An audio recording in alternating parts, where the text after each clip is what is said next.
So Rachel, I'm really So, Britt, excited about it. I'm really excited about our guest this week.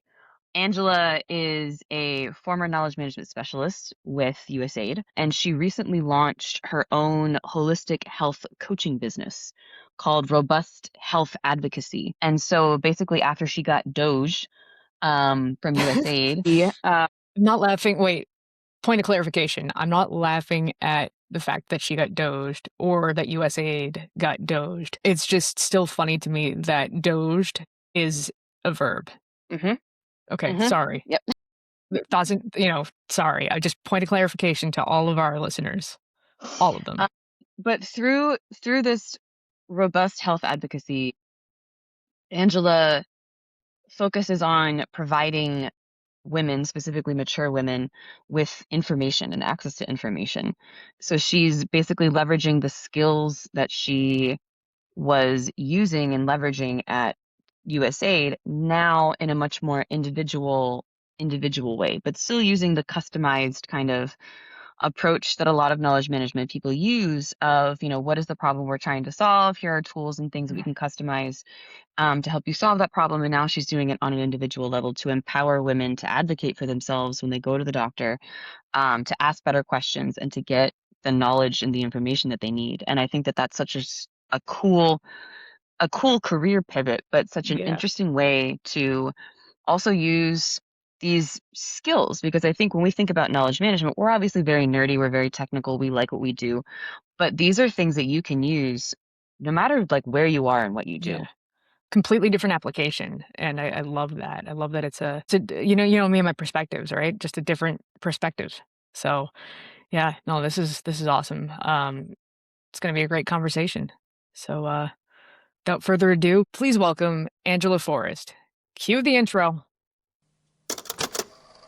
What's the point of another KM podcast? Well, I tell you, we've got every kind of point, like power and share, laser and main, bullet and prize, focus and pain, power and stands for knowledge management, by the way. Laser and main, bullet and prize, focus and pain.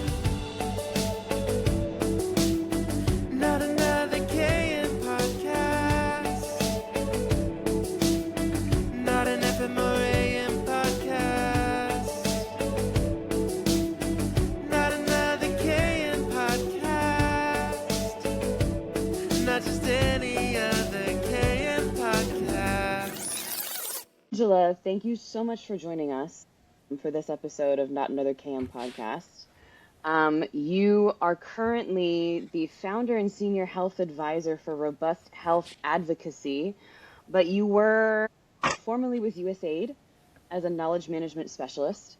And I know that I'm really interested and curious about that journey of yours, your experience at USAID, but also making that pivot from USAID and what you learned there and your role there, and to this really cool being of a huge resource for women in their health journey. I think that that's a really cool pivot, and I'm really excited to dive into that with you.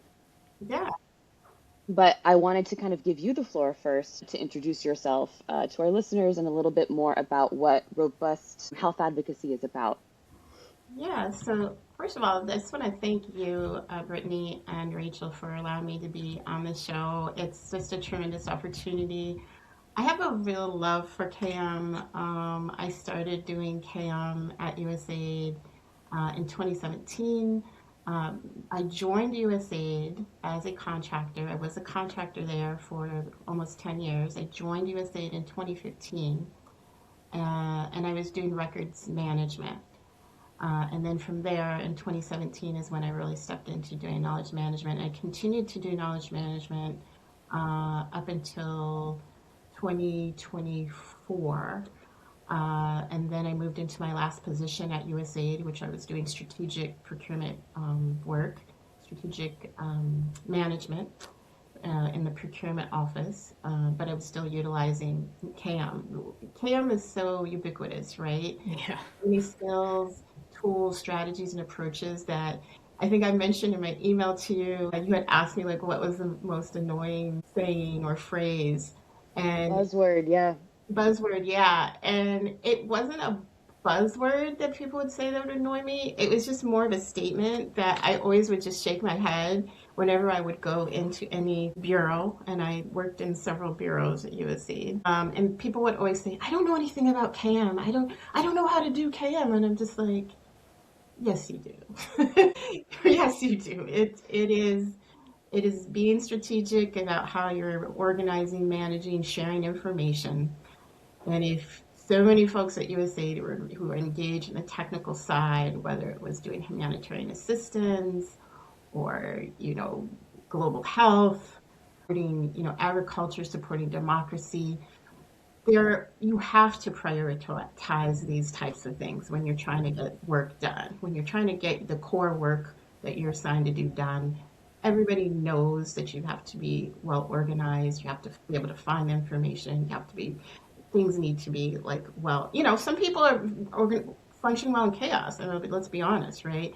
But for many people, there is a basic level of KM that they're engaging in to be able to get their work done. So, but at USAID, I was in five. I had to write it down. Remember, five different bureaus: Bureau for Global Health, Bureau for Policy Planning and Learning, Bureau for Development, Democracy and Innovation, Bureau for Conflict Prevention and Stabilization, and then I ended my time there in the Bureau for Management, Office of Acquisition and Assistance.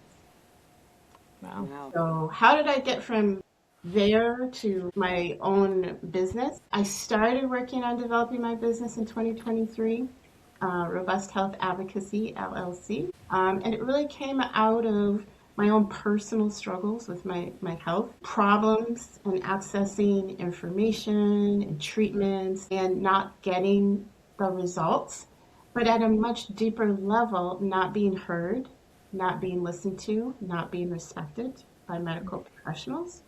As a woman, particularly as a woman of color, I felt very disengaged and very invalidated.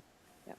And my company was started in that place where I had been and I had worked to overcome through my own efforts, through utilizing knowledge management, through utilizing research, through becoming an expert health researcher, through going to webinars, learning about innovative treatments, finding practitioners, creating my own health team, hand-picked people, nutritionists, functional medicine people, people who were compassionate, who were dedicated, who wanted me to heal. I worked with these people and I healed. And I said, I think there's a lot of other people who have gone through what I've gone through, who are going through what I'm going through, particularly women. And I want to be that person who leads them out of the darkness and the confusion and the pain, both physical and emotional, and gets them healed. And so that was the impetus in 2023. And I started working on it, started building the business, creating those structures. And then my plan was to stay at USAID for, a couple of years, build up some savings, before I kind of took off on my own, doing my own thing. And didn't happen, right? 2025, February 4th, I was laid off, like so many other people at USAID and across the federal government, starting with the second Trump administration. And as many people know, USAID was a big target of the Trump administration early on. And so I do have, sadness about how things went down at USAID. I think there's a lot to be said there. And I am writing a book about my experiences at USAID and what happened. But at that moment in 2025, I said, I think the universe is telling me I need to move forward with this business. I don't feel like I'm ready, but I'll figure it out. And so 1 year in, so my business officially hit 1 year last week. I'm still learning. I'm still growing. It's been an incredible process of working extraordinarily hard. I've always been a hard worker, but it's different when you're working for your own thing, doing your own thing. And it's very exciting. It's very exhausting. Yeah. I've gotten so much help. Oh my gosh. Other entrepreneurs, programs. I have to give kudos to the Founders Rising. I was in the inaugural class of all women, all federal employees who have been laid off or are planning their next step out of the government. There's 20 of us. This is part of the Maryland Women's Business Center. We graduated last Wednesday, which was the 1 year anniversary of my business. So lots of technical help, lots of support there. I've received just tremendous support from various coaches in that program and in other programs. This is where I am right now, 2026, continuing to build my business, continuing to let people know I'm here, I'm available. I think this is a tremendous opportunity for individuals like myself who are kind of in this space where we see that the conventional healthcare system is not working for a lot of people. And my mind was really blown when I started to do a lot of research as part of my business and training and sharing information. My specialties are gut health, hormonal balancing, personal health advocacy, which I strongly believe in, and I want to train more people in that. It is basically about how do you come into your engagements with your healthcare practitioners prepared, doing your research, asking those questions. You have a right to ask questions. You have a right to say no to any treatment that's offered to you. You have a right to find another doctor. The relationship is not working. These are the things that I really am trying to help people understand, particularly women, not to just blindly go into this, to have some sense of agency. And then the other specialty I deal with is stress management, trauma release. That's a really big issue right now. And I feel like stress and trauma are two of the biggest factors in promoting and exacerbating chronic health conditions that people either don't recognize at all or kind of downplay. But they are usually present in most people who have chronic health conditions, or they were present prior to someone developing a chronic health condition. And so those are my areas I work on.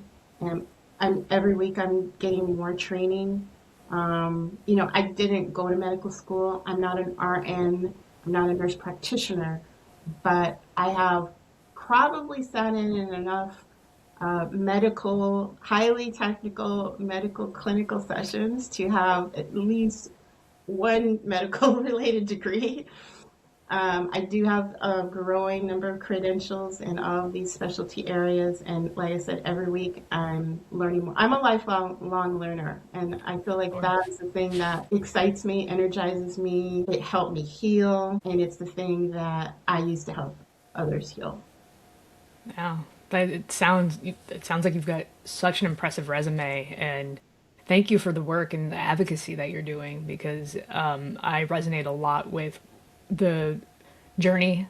I was doing a lot of side work with consulting in my business, and I got laid off as well, and it pushed me to jump into my business full time. And I've also had a lot of different health issues over the years that went undiagnosed, and all sorts of stuff that I had to advocate a lot for. So I resonate 100%. And it sounds like you have so much experience that it's going to help a lot of people. So thank you for the work you're doing. I think I'm curious about, if you think back on your time navigating your work as with KM in your time at USAID, how do you think that it's prepared you for some of the work that you're doing now or you're embarking on? It made you realize, I know exactly what tool I need, or I know exactly how I can position myself. Like, you have this magic bag of tricks that you've pulled together. Like, how do you think that that's potentially helped you, get ready for it? Yeah, I think my time at USAID was tremendously informative and helpful. I would say one of the reasons why is because I was always a one person team. Unless I recruited some interns, and I got into the habit of learning how to do that. So that was a skill set, recruitment, hiring. But usually I was a one person team, and I was often expected to do the work of, 2 to 3 people, As a right? camera does. Yeah. Yep. And I realized because of the way that USAID is structured, with leadership constantly coming in and out, like just constantly moving in and out of offices and bureaus, I had to get really good at communicating what I did, what my value was, what I was trying to accomplish, and paying attention to what the different leaders wanted because it would change when different people would come in. Mhm. Over time, I did get really burnt out because one of the reasons was because I constantly had to present what I was doing to new leadership, like at least once a year, And sometimes things were changing because I was moving. I was moving into different offices and different bureaus, and there's always different expectations. And everybody had their own definition of what KM was and what it could do and what it couldn't do. So I had to take all those things into account. So I just got really good at presenting things very clearly, directly, succinctly. Folks are busy. This is not often their top priority, particularly if they're new, if they're coming in, they're foreign service, they're coming in from overseas. They have a particular perspective and on how to do things. I got really good at listening to what the leadership's priorities were and then trying hard to align what I was doing with what they expected so I could get heard, so I could get stuff done, so I could try and recruit interns, right? So I was a good communicator before because I was a journalist for 13 years, right? I knew how to go out and get stories and craft, put together facts and all of that. What I learned at USAID was how to customize my approach, my communication style, how to be extraordinarily strategic in my communications with different people coming from different places who had different expectations and different perceptions of KM. It's like you just become a chameleon. That was the biggest takeaway from my time at USAID. How do I use that in my business? I think about a lot like my ideal client. My ideal customer is a mature woman who is juggling personal and work responsibilities. They're often entrepreneurs themselves. They are often being caregivers, sandwich generation, parents, older family members, children. They often don't prioritize their health. But when things get so bad that they feel like they have to do something, they will go to the doctor and then they're dismissed. They're not seen, they're not heard, right? And so really spending a lot of time learning learning my ideal customer, what are their concerns, what are their wants, what are their needs, what are they trying to accomplish. A lot of them are do-it-yourselfers when it comes to health. They're on Instagram, they're on Facebook. Okay, let me try this. Let me try this herbal remedy. Maybe that will help. And so really trying to get inside of their heads and get inside of their hearts. And so being able to communicate to, I'm also doing training for individuals who provide personal health advocacy training for individuals who work with vulnerable populations.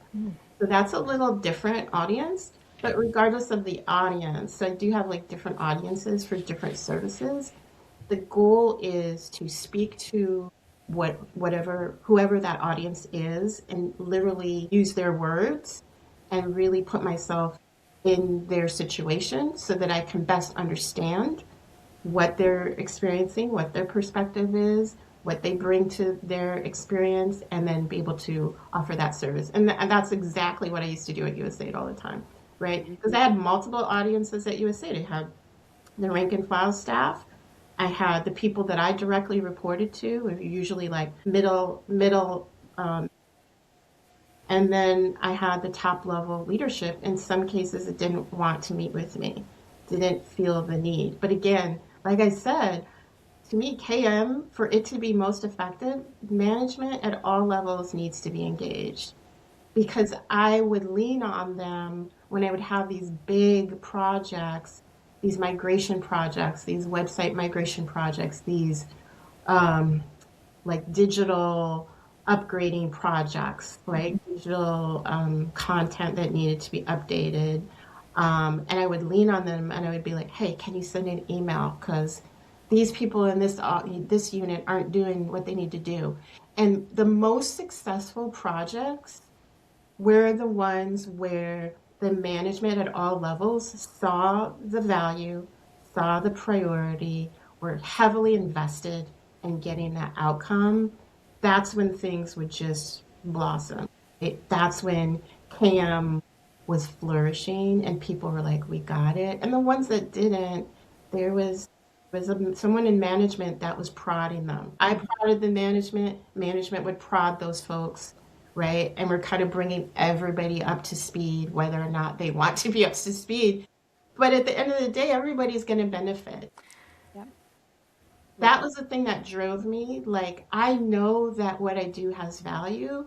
And so my job is to effectively communicate that in a way that resonates with the leadership. And you have to keep in mind at USAID, if you got above the office level directorship positions, you had people that had people to manage their information, right? Their documents, their correspondence. And so that's why there was such a disconnect a lot of times because people at the highest levels, the bureau level leadership, and like the deputy bureau level, were like, we don't get it. You know, they got it in some levels, but I consistently saw in all of the bureaus I worked in a deficiency in understanding kind of like the operational logistical side of Yeah. things.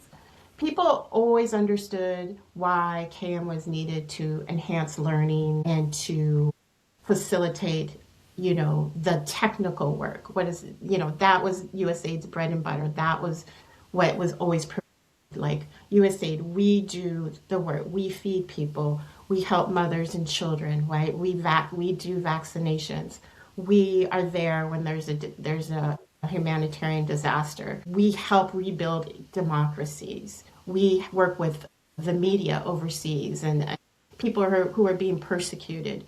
We work to ensure that people are included in rebuilding a country's governance after war. Everybody was like, yeah, that's what we do. That's what we do.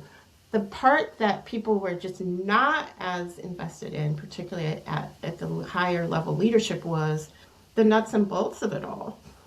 The management, the human resources, right? You've got to hire these people who know how to go out into the field and do this work. The procurement, the folks who are trying to get the money where it needs to go, which I've told people outside of USAID, I was like, I didn't feel like USAID valued these services and the people who did them. So I would say a lot of my CAM work was on the operational side, supporting onboarding, folks who are being hired and supporting that onboarding, making sure things are well organized, supporting offboarding, doing those after action reviews, those interviews, gathering the information of people who are leaving. What were they saying about their experiences? How do you capture that and make sure that's fed into improving how people are being onboarded? And so I work closely with HR. And then, of course, my last job, I was in the procurement office. And when I would tell people outside of USAID, like, yeah, I didn't feel like they valued the operational side of the agency, which people would be like, what? Because that's like the most important thing. You don't have solid HR, you're not going to have quality people coming in. If you don't have good onboarding, if you're not giving people that support when they come into the organization, they're going to be confused, they're going to be frustrated. It's going to affect retention. It just seemed, those arguments just didn't seem to go anywhere. They were like, okay, but yeah, well, we've got to do this technical work, we got to focus on this. I'm like, you can't do it unless if people can't. So this is I'll tell you, a common issue at USAID and all of the bureaus, all the offices I worked in. Every time I would start in a new office, in a new bureau, we can't find our stuff. We can't find our files. Where are our files? Help us, consistently. So one of the things that I had emphasized that USAID could be very nimble, and I think it was very decentralized, and this allowed it to, different offices, different missions to be very nimble. But the downside from a KM perspective is you don't have that standardization across the board, across the agency. So there was no standardization in onboarding. They had what they called their kind of orientation for all of the people coming in, but it was so high level, it was difficult for people to really get anything out of that. And then it was kind of left to the different offices and the different bureaus to figure it out. And then a lot of them didn't. And so you had new people coming in. It's like, what am I supposed to, what are the office procedures? What are the policies? You know, they get a little piece here, a little piece there. It was very informal. That's what a lot of what I did when I would come into these offices. I would create that structure. And the people, I would assign the people, and I was usually the core person, but I would assign the people to mobilize to provide that onboarding because that was a consistent deficiency, just not standardized onboarding. No real support for records management, no real support for document management. I spent a lot of time in that area. And my biggest gripe was, why can't this be automated? Why can't we just automate it? And they were just so, it was such a low priority to them, but it made such a huge difference to staff. I was like, why can't you just do this and help people? Like, there was a complete disconnect between organizing records and organizing documents that people needed to actually do their work and the enhanced ability of people to do their work. They did not see that connection at all. And I was just like, what? I was just so flabbergasted by that. And my 9.5 years at USAID, it never got better. Incrementally, at a very small level, it did. But I would always just be like, I just don't get it. Like, do you want people to do the technical work well? Give them the foundations so that they step into the role easily, quickly. They learn, they understand what needs to be done. I'm sure there are some reasons for it. I just probably wasn't in those meetings. Because I said, like, I was not on the technical, I was not on a technical team. I was not, there were CAM people at USAID who were, and who did support the technical work very directly. I probably just need to talk to them, but for my book, I am going to definitely talk to more of them. But it seemed to be a consistent, controlled chaos there in terms of how information and knowledge was organized. The other big thing that I remember that people would always complain about, why can't we get a project management system? Because Mm-hmm. IT would always shoot it down, right? Asana, whatever system you can think of, right? People were like, I was in the private sector, I used this system. I asked IT if we could use this system. IT said no, right? It was a consistent no, no, no. And the reasoning behind that was something to do about security concerns, blah, blah, blah. But during my time at USAID, to my knowledge, they never approved any really good quality project management, and people were constantly left in the dark and forced to cobble together. You know, Google Sheets and Excel, that was pretty much the standard. And I know this was frustrating for partners, right? Partners who in the private sector trying to work with USAID and were like, why can't you guys use the system we're using? We are not approved. We're in the dark ages where, USAID was just, I'm sure USAID does not stand out as a federal agency. Like, I'm sure that USAID was not unique in this respect across the federal government. The federal government in general is way behind in a lot of stuff. But for me, somebody who's working on that kind of building those structures and building that foundation, to constantly have to recreate the wheel, that was the other thing, recreating the wheel. Now, before I left, of course, they did start to be fair, create knowledge management in a more structured way. They had a knowledge management strategy. Stacey Young, if Yep. you're familiar with her, she was Yep. the knowledge management officer. That was a year and a half before everything kind of shut down. I contributed to that. There's so many people at USAID who worked in so many unique capacities doing KM that it was, people would always talk about like there's just so many ways you can do it, right? Because it was just no standardized way. And that was the reasoning behind trying to create a KM strategy, having a KM officer, start to bring people together to talk about this. How do we standardize? How do we standardize onboarding and offboarding? That was a key part of the KMAL. They called it KMAL, knowledge management and organizational learning.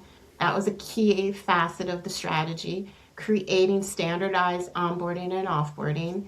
And so I would like to think that, USAID was on its way to getting to a better place before, everything kind of came to an abrupt and violent halt, sadly. I so appreciate the experience that you're sharing because my previous job was with the UN. Okay. Um, and we experienced the same things as far as this disconnect between the people who are actually doing the work and see the importance of having an organized SharePoint or, having a project management system and having IT consistently shoot it down or having managers be like, I actually don't really know what you're talking about. Why is this important? And Mm-hmm. having, in the agency that I was working in, all the leaders rotated every 4 years. Mm-hmm. So just as you were kind of getting buy-in for something, that person would rotate and then you'd have a whole new person that you'd have to kind of bring into what you were doing. Yeah. So all of the pain points that you shared, I absolutely resonate with. And I think it's obviously not just USAID. And I think in a similar situation, because I was the chief of the knowledge management unit, we had just gotten things like we were moving in a good direction. And then our cuts were not as dramatic, obviously, as what USAID experienced, but the UN still drastically had to downsize almost overnight. And my unit was unfortunately one of the ones in this agency that was caught up in that. Mm-hmm. So just as we were kind of like getting all of that standard guidance and getting people on board and getting the momentum going and things like that, we kind of were cut off at the knees, so to speak. But I just want to say I Mm-hmm. really appreciate what you were sharing, and you're definitely not alone. It's definitely a Yeah. system-wide, international development, multilateral, and I think what I was reflecting on as I was listening to you talk was how much you look on the outside of these agencies, right? The UN, people are like, oh, they have their, what together. Like they're doing these things and they're deploying and they're saving lives and delivering food and doing all this stuff. And USAID must have its, stuff together if it's doing all of these things. And then you're on the inside and you're like, oh, this works because of the people. At least Mm-hmm. where I used to work, it was Yeah. the quality of the people. Yes. And then us knowledge managers, right, kind of going, okay, we need to put the system in place and the tools and everybody like it's people just kind of putting things together that really holds up these organizations and the Yeah. reputation. And I think that was what I had found as I reflect on my time at the UN. You're kind of like, this is how this works or doesn't work, rather. Like, and just how much, as knowledge managers in all different sectors, we often have this thing of if knowledge management is going well, you don't notice it. And Mm-hmm. that's both a blessing and a curse, right? Because to your Right. point, if management is not seeing it and all of this and it's not very explicit and people are like, oh, it can't be really that important. Nothing, Mm-hmm. there's no fires, there's no emergency. We can defund this a little bit, and Mm-hmm. then that just throws everything off. But I was Yeah. reflecting on those things as you were speaking. I also really liked what you said earlier about I want to lead people out of the darkness when you Yeah. were talking about this shift to, holistic health coaching. You want to lead people out of the darkness. That also seems to be your passion with knowledge management as well. You wanted to do that at USAID. So I really liked how you mirror that type of KM experience, the more technical, the operational, the hands-on that you did at USAID, but then how that also translates into this now your new career, which is amazing, and we need more people like you in the world doing this really important work. I really, how you are also leading people out of the darkness in both of those areas with knowledge management as that tool. Because I think we obviously are very passionate about knowledge management. And people who aren't kind of in our sector kind of look at us and are like, okay, well, you're nerdy and you're technical and that's your thing, but that's definitely not my thing. But Angela, I think your experience is this demonstration of we do it all the time. We might not call it knowledge management, we might call it something else, but all of us, no matter where we are, knowledge management is something you can do all the time, no matter what you're doing. And I think that's actually a Mm-hmm. great example of that. And Yeah. I think as you You stepped into this coaching journey in 2025, and you told us a little bit about what made knowledge management, like kind of what made that work for you. What are some other things that shifted for you that made knowledge management, because you kind of came from a frustrating situation in USAID, and now you have this very kind of empowering situation in your coaching career. What made knowledge management so powerful for that? I think it comes down to information and being able to access information. The thing I think about with my business is when I started doing webinar series on my specialty areas. So again, my specialty areas are gut health, hormonal transitioning, personal health advocacy, and stress management and trauma release. So particularly when I did the hormonal transitioning webinar series, and anybody who wants to check out these series, please contact me. I'm more than happy to give you more information about them. My website is in progress. I'm hoping it will be available next week, but I can definitely make my other social media sites available for Yeah, we'll people. put it in the show notes. Please, yeah. Thanks. And so when I did the hormonal transitioning, that's when I did the research for that webinar series. 'Cause basically, what I mean by hormonal transitioning is perimenopause, menopause, postmenopause. I encountered some mind-blowing statistics about what women are going through. And I'm not talking just about the symptoms, I'm talking about navigating the healthcare system. So for instance, I'm going to use approximations, but what I learned is that most doctors don't know anything about perimenopause, menopause, and postmenopause, and that is reflected in, I think it was between 13 and 20% of OBGYNs have any training related to hormonal transit, mature women in hormonal transitions. And That's for wild. overall medical folks going through medical residency programs, I think it was 25% had actually had a course on perimenopause, menopause, and or postmenopause.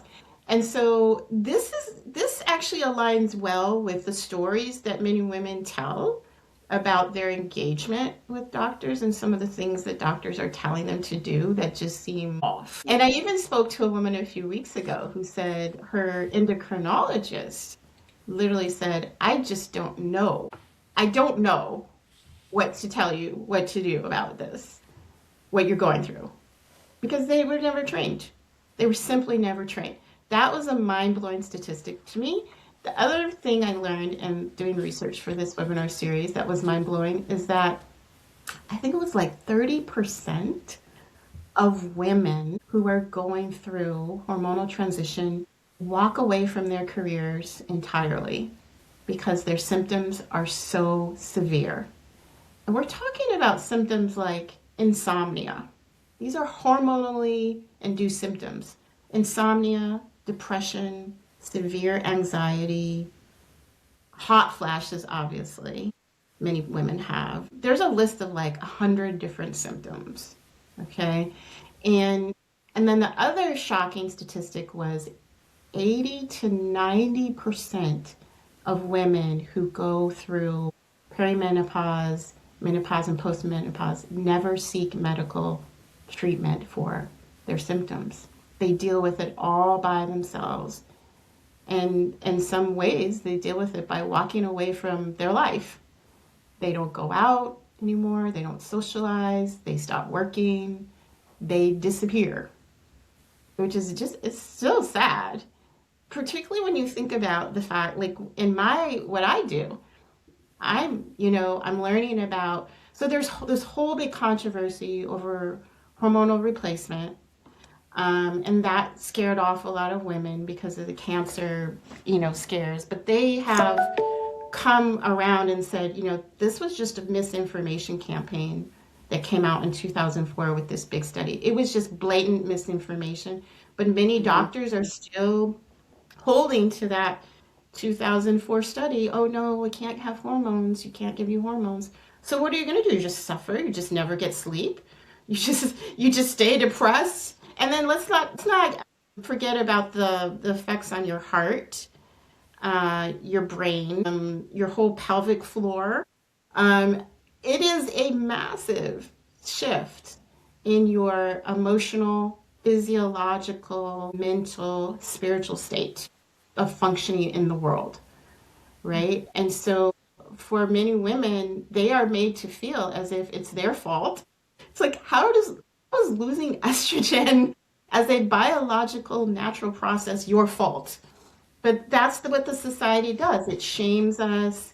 It makes us feel like it's our fault. We need to hide. We can't talk to anybody. But a lot of women, famous women, Oprah, and a lot of actresses are starting to speak out, say, like, this is ridiculous. It is not my fault. This is something that needs to be effectively treated and resolved. And so I feel like I'm just stepping into this wave, this movement of really kind of getting the information. Like I said, it's about information, accurate information, empowering women, a health advocacy. I help people do the research. Your doctor's telling you need an antidepressant, when in fact your estrogen levels are progesterone and estrogen levels signal you need hormonal support to regain mental clarity and emotional balance. And you need to go to your doctor and say that. And if they say to you, you don't know that, they tell you you don't know what you're talking about, then it's time to look for somebody who is aligned with your goals, who's empathetic, who's compassionate, who's actually studied this subject, right? Who knows what they're saying. They're not just throwing something out of a hat based on no training whatsoever. So that, for me, is the biggest thing. Like, information is power. That was the thing that I always realized as a journalist. Information is power. Being able to speak truth to power. As a journalist, that was engaging with government officials and, like, calling them out on their crap. And then within the government, as a contractor, doing the same thing, kind of, I realized how many people don't like archivists, right? Don't like records managers, don't like things to be organized, right? When you are doing dirt, you don't want someone coming in, organizing and highlighting and making it easier, And now in my business, I am helping people, training people, teaching people that they have a right to hold their practitioners accountable. So you said something like information is power. And we use that quote a lot, I think, as knowledge managers, like knowledge is power. Yeah. But we think about it in like the negative sense. We use it as an example for like, okay, so knowledge is power. And then when we think about knowledge retention and we think about sharing knowledge, people don't want to give away that power. So that's why they don't share. We think about it as kind of a negative thing. And what you are, I think, demonstrating for us is that knowledge is power in this empowering way. It can be a very positive thing. It can be a very empowering thing. And it gives, not just if you think about if you're a knowledge management person in a job, but using this approach and using these skills and using these tools, no matter what you're doing in your life, and holistic health coaching specifically for women, giving them this access to this information and this knowledge that they don't have is a very, it is power. It is very empowering. It is very positive. And so I think that that's a great, it supports healing and clarity and self-connection and these very like embodying things, right? Which is wonderful. And I think that having, being able to apply those types of things into whatever sector people want to do as they do good in the world and whatever kind of ways they do that is very empowering. And so I really appreciate you sharing your story with us. We might have to have you on again so we can further unpack. See your book. Further. Yes, and we're really excited about this book. When you do publish your book, please let us know. We'd love to read it. I would love to read it, but also like talk and promote like all about it. But Rachel, I don't know if you had anything else that you wanted to ask before we. No, this has just been fascinating to listen to. So thank you so much, and I'd love to have you back. Awesome. I'd love to come back. Great.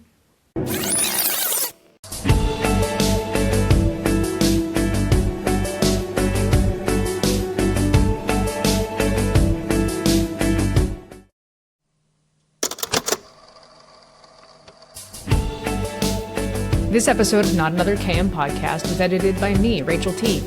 It was produced by Rachel Teague and Brittany Persinger. Our fantastic theme music was created by Chase Tremaine Music. Questions, comments, quips, quotes, or conundrums? Reach out to us at nakmpod@gmail.com. Thanks for listening. We really appreciate your support.